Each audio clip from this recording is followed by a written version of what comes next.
Assalamualaikum warahmatullahi wabarakatuh. A'udzu billahi minasyaitonir rajim.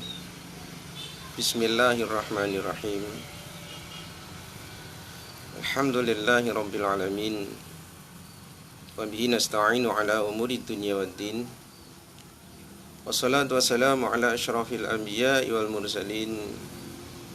Sayyidina Muhammadin wa ala alihi wa ashabihi ajma'in. Wa la hawla wa la quwwata illa billahil aliyyil azim. Amma ba'du.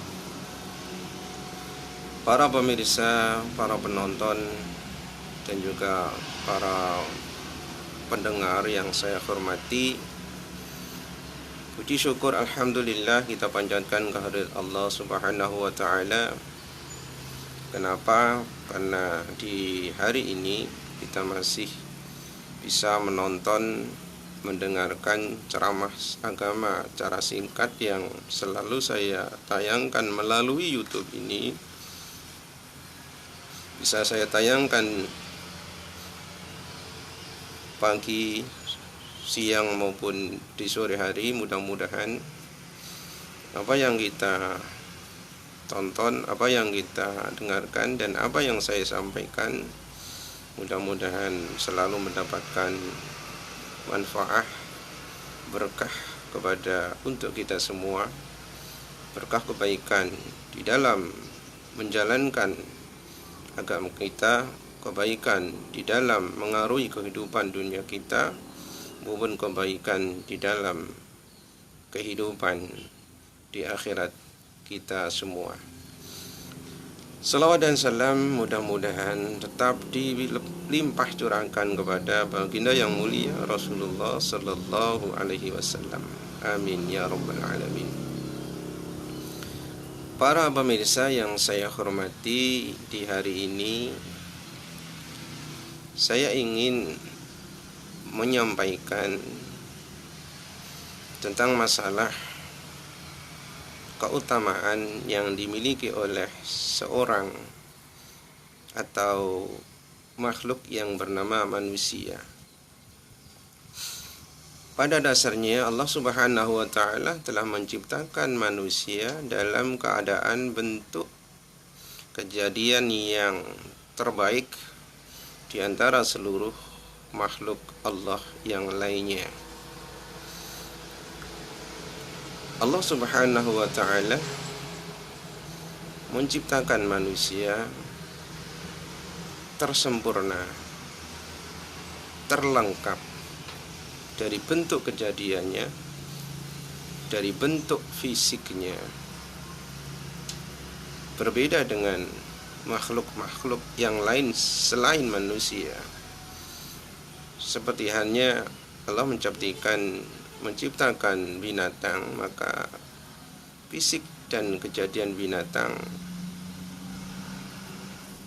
tidak sesempurna kejadian manusia, tidak seindah, tidak secantik, tidak sebagus, tidak setampan seperti hanya kejadian manusia, seperti terbentuknya manusia dalam keadaan fisiknya.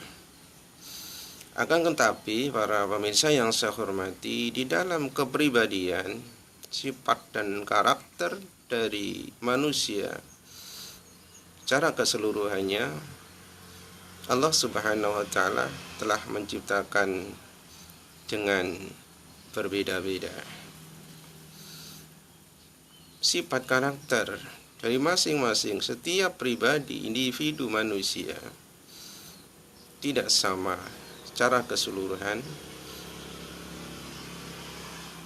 tidak persis sama dari satu kepada manusia yang lainnya. Baik kemuliaannya, terhormatnya, perbuatannya, tingkah lakunya, maupun akhlak budi pekertinya, ini Allah Subhanahu wa taala menciptakan sesuai kehendaknya, yaitu bervariasi, berbeda-beda. Itu semua karena kehendak Allah Subhanahu wa ta'ala secara mutlak yang dimiliki oleh Allah Subhanahu wa ta'ala. Hal ini sesuai dengan sabda Rasulullah sallallahu alaihi wasallam an Abi Sa'id Al-Khudri radhiyallahu anhu, qila Rasulullah sallallahu alaihi wasallam, dari Abu Sa'id, semoga Allah meridhai beliau, bahwa Rasulullah sallallahu alaihi wasallam pernah ditanya oleh salah satu sahabat beliau, ayyun nasi afdal, siapakah manusia yang paling utama? Siapakah manusia yang paling utama? Pertanyaan dari salah satu sahabat Rasulullah sallallahu alaihi wasallam kepada beliau. Faqala Rasulullah sallallahu alaihi wasallam, lalu kemudian Rasulullah menjawab. Rasulullah bersabda, mu'minun yujahidu fi sabilillah bi nafsihi wa malihi. Manusia yang paling utama adalah orang mukmin yang berjihad, berperang di jalan Allah dengan jiwa dan hartanya. Para pemirsa yang saya hormati, seperti kita ketahui di dalam sejarah di masa perjuangan Rasulullah sallallahu alaihi wasallam di awal-awal Islam, maka Allah Subhanahu wa taala mewahyukan kepada Rasulullah untuk diwajibkannya berjihad demi menghidupkan, demi melangsungkan, demi melanjutkan agama Allah, yaitu agama Islam yang diturunkan kepada Rasulullah sallallahu alaihi wasallam. Untuk menegakkan agama ini, bisa dikatakan agama baru, agama terakhir, mengikuti dengan nabi yang menerima agama ini, yaitu nabi terakhir Rasulullah sallallahu alaihi wasallam. Maka untuk menegakkan, menghidupkan agama ini adalah diperlukan sebuah jihad, berperang. Kalau tanpa dengan berperang, berjihad, maka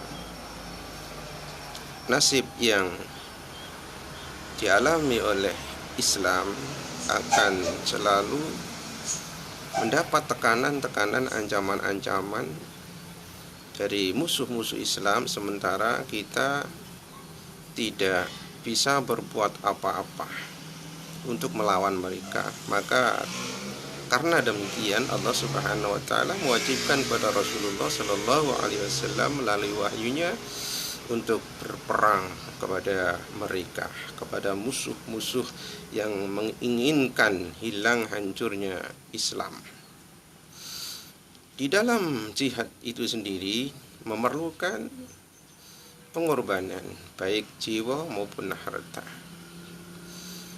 Jihad, berperang melawan orang-orang musuh-musuh Islam adalah memerlukan pengorbanan jiwa raga. Kalaupun orang yang berperang dengan mengorbankan jiwa raga mereka kemudian tewas di tengah-tengah peperangan, maka mereka akan mendapatkan kemuliaan dari Allah Subhanahu wa taala dengan mati syahid.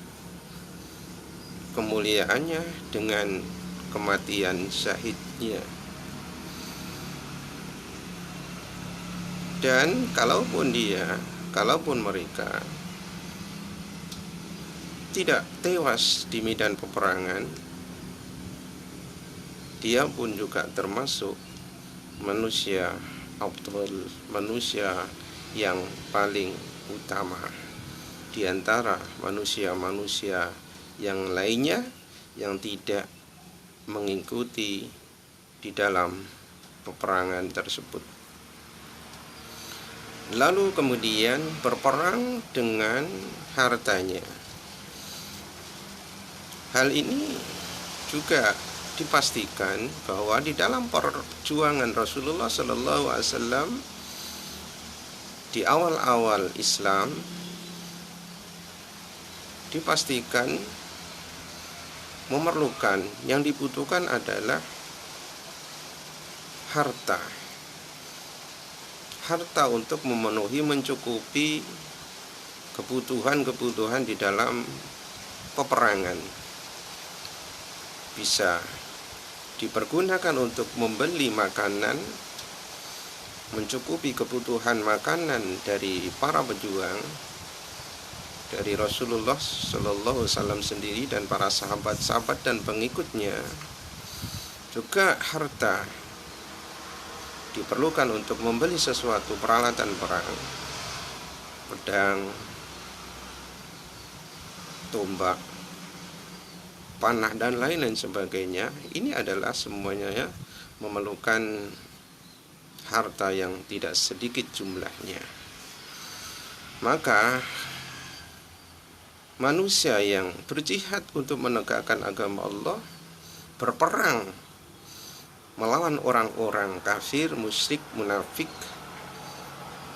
musuh-musuh Islam dengan mengorbankan jiwa, raga dan hartanya, kata Rasulullah Sallallahu Alaihi Wasallam, termasuk manusia yang paling utama. Wakilah, kemudian Rasulullah Sallallahu Alaihi Wasallam ditanya kembali, "Sumaman?" Kemudian siapa ya Rasul? Faqala, kemudian maka Rasulullah Sallallahu Alaihi Wasallam menjawab bersabda,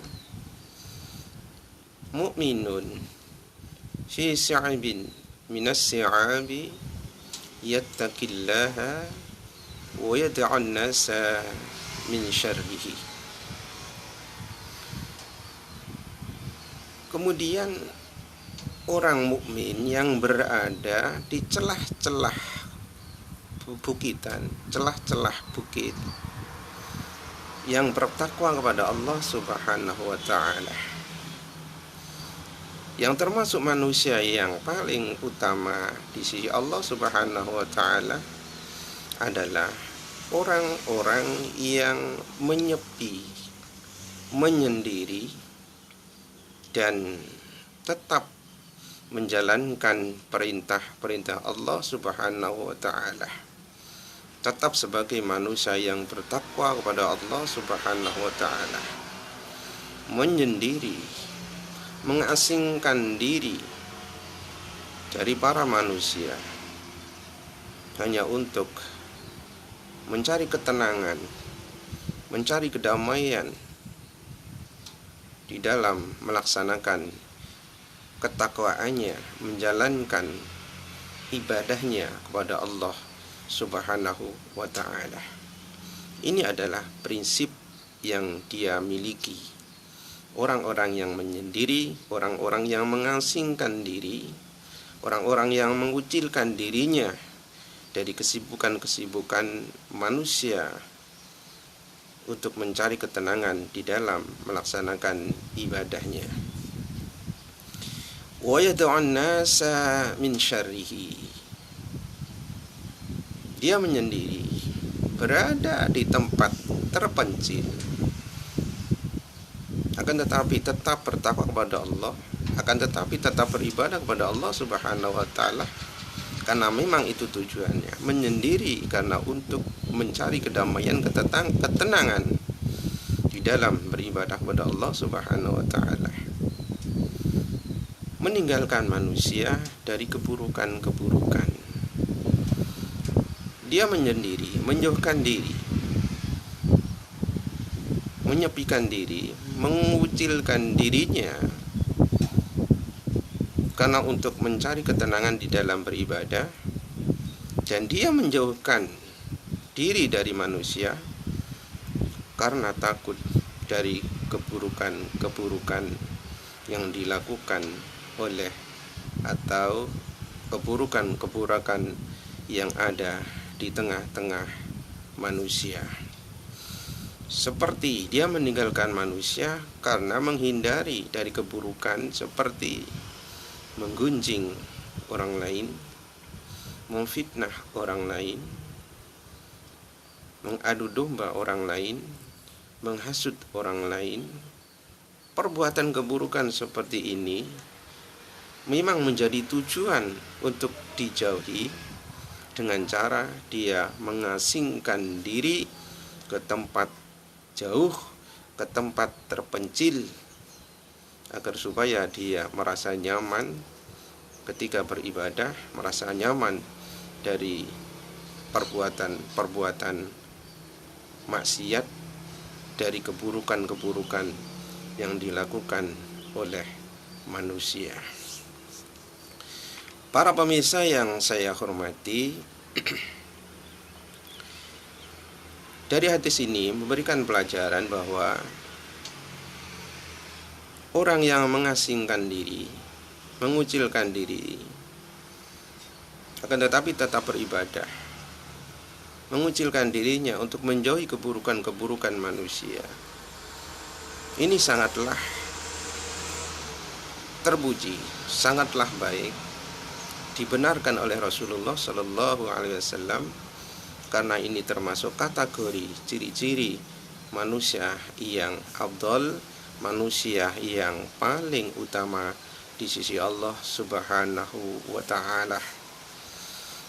Akan tetapi ulama jumhur,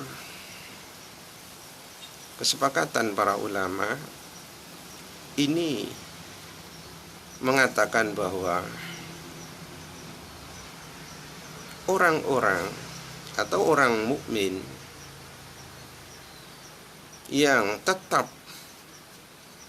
bersosialisasi, tetap berkumpul kepada manusia yang lainnya, dan tetap beribadah kepada Allah Subhanahu wa Ta'ala, tetap memelihara, tetap menjaga dari keburukan-keburukan di tengah-tengah manusia, ini lebih utama daripada menyendiri, tetap beribadah, menyendiri karena menghindari keburukan-keburukan di tengah-tengah manusia.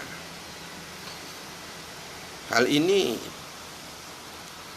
dibuktikan, dinyatakan dengan sabda Rasulullah Shallallahu Alaihi Wasallam sendiri, yaitu Rasulullah Shallallahu Alaihi Wasallam pernah bersabda,